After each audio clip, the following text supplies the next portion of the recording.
अस्सलामुअलैकुम। आप देख रहे हैं के न्यूज चैनल। खबर शामिल करते हैं साहिवाल से। हमारे डिविजनल ब्यूरो चीफ हस्साम खान की रिपोर्ट के मुताबिक तहसील ऑफिस की नई इमारत की मंजूरी तो हो गई, पर पुरानी इमारत को मिसमार करने से पहले रिकॉर्ड तक नहीं उठाया गया। अवाम को अगर मुस्तकबिल में रिकॉर्ड दरकार हुआ तो वो दर बदर के धक्के खाने पर मजबूर हो जाएंगे।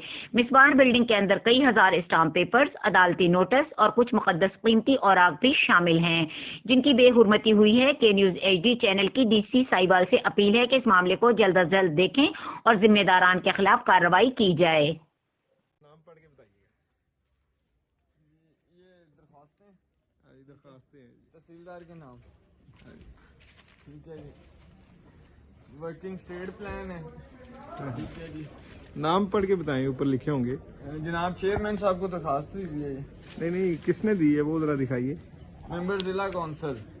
हाँ ठीक है, आगे मंजूरशुदा रकम आगे बढ़। चौधरी रशीद अहमद। अहमद। हाँ जी,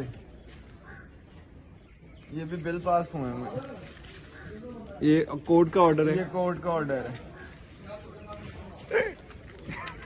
ये देखिए। ये है जी हमारे स्टाम्प। देखें कितने का है, कितने वाला देखना ऊपर पढ़ना। 4 रुपए। 4 रुपए वाला। ये 1985 के होंगे। 1885। लेकिन ये देखें ना, पूरा अदालती फैसले वगैरह। हाँ, ये इन्होंने देखें क्या किया हुआ है। अस्सलाम वालेकुम सर, आप लॉयर हैं सर। एक दफा आइएगा। ये अदालत के फैसले जो हैं, ये डॉक्यूमेंट्स हैं, ये इसी तरह मतलब फेंक दिए जाते हैं दफ्तरों में। आप तो लॉयर हैं, जरा आप भी सर इस पे रोशनी डालिए। ये जरा सर थोड़ा सा सर जरा रोशनी डालिएगा। जब किसी बंदे ने, आम आदमी ने अगर डॉक्यूमेंट्स की कॉपी लेनी होती है तो क्या क्या पापड़ बेलने पड़ते हैं। तो ये देखें इधर, और वो सामने देखें, वो मिट्टी में